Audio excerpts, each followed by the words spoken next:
This Tagalog lesson is about the prefix mapag, which is used to form Filipino adjectives that describe a person's characteristic or attitude, usually in relation to an action or behavior. Mapag. To create Tagalog adjectives that express traits, behaviors, or tendencies, simply place mapag before a root word. Mapag plus root word.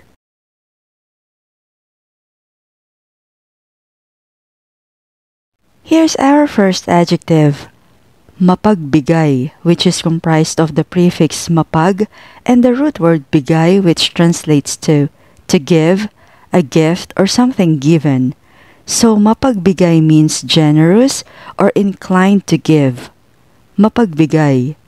Please note that mapag is the equivalent of the English suffix ous in the word generous.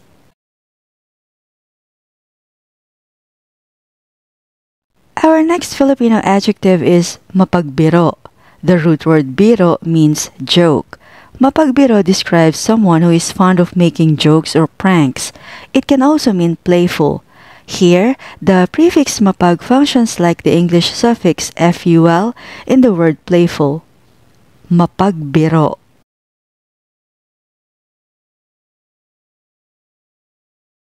Mapagmalaki. Malaki means big, so mapagmalaki is boastful or arrogant. Mapagmalaki.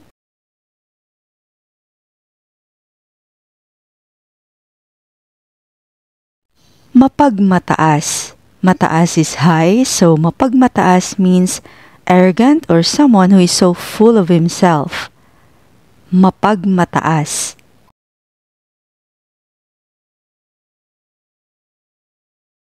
Mapagpasensya.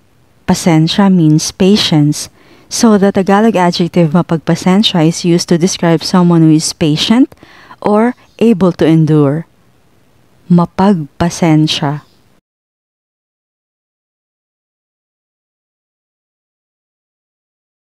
Mapagkunwari.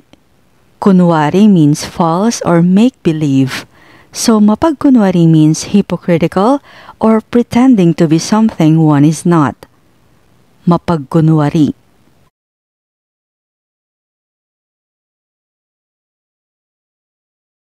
Mapaghiganti. Mapaghiganti. Meaning vengeful.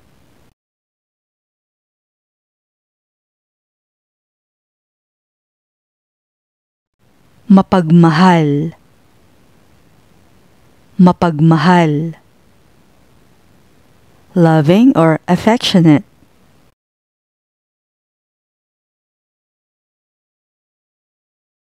Mapagpatawad. Mapagpatawad. This adjective describes someone who is always ready to forgive.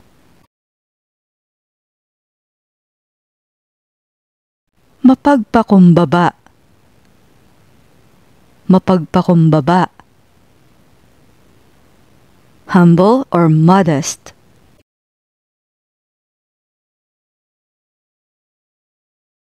Mapagmalasakit. The word malasakit means care or concern, so the adjective mapagmalasakit is used to describe someone who is compassionate or thoughtful towards others. Mapagmalasakit.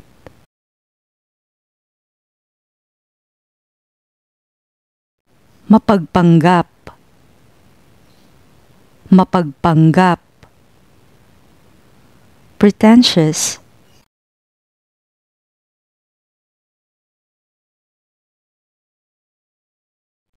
Mapagbintang.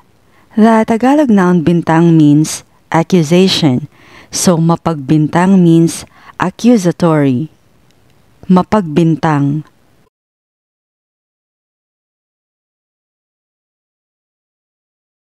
Mapaglaro.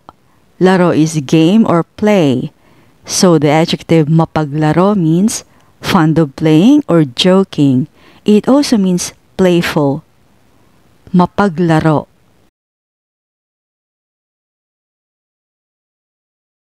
Next, we have mapagsamantala. The root word samantala means to take advantage of. Interestingly, it has another meaning and pronunciation, samantala, which translates to meanwhile. In this context, the first pronunciation and meaning, to take advantage of, applies. Mapagsamantala, opportunistic or exploitative.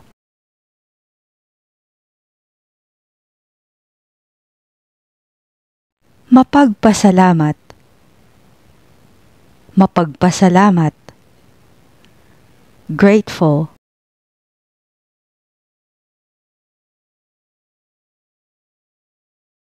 mapagmasid, mapagmasid. Observant,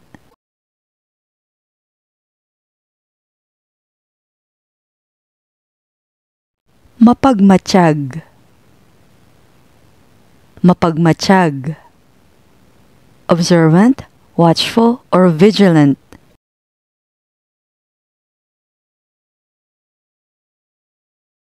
Mapagkalinga. Kalinga means care or support. So the adjective mapagkalinga is used to describe a person who is caring or nurturing. Mapagkalinga.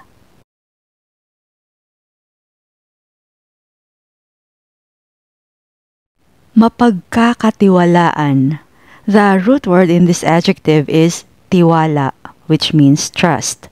So mapagkakatiwalaan is trustworthy. Mapagkakatiwalaan.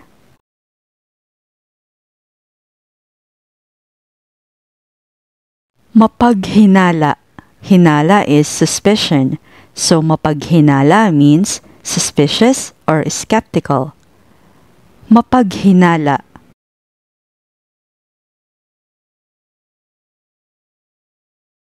Mapaghangad. Hangad is desire.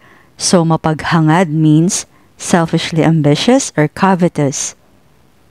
Mapaghangad.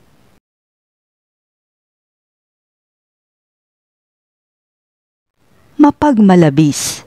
The root word malabis means excessive. Mapagmalabis, abusive or overbearing.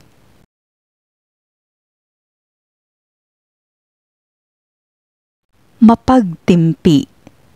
Timpi is self-control, so the adjective mapagtimpi means self-restrained or able to control oneself. Mapagtimpi.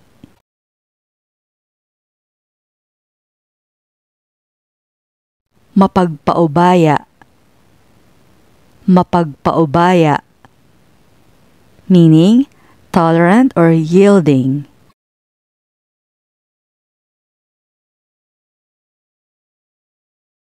Our final mapag adjective in this lesson is mapagimbot.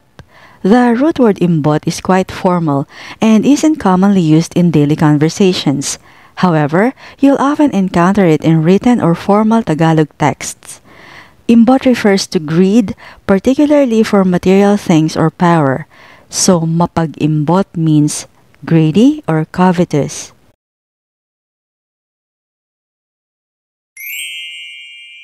Now you understand how the prefix mapag describes a person's positive or negative traits depending on the root word it's attached to. If you'd like to learn how to use these mapag adjectives in Tagalog sentences, don't miss part 2 of this lesson. I'll include the link in the description and the comment section below. Salamat po for watching and please press the like button to support our channel.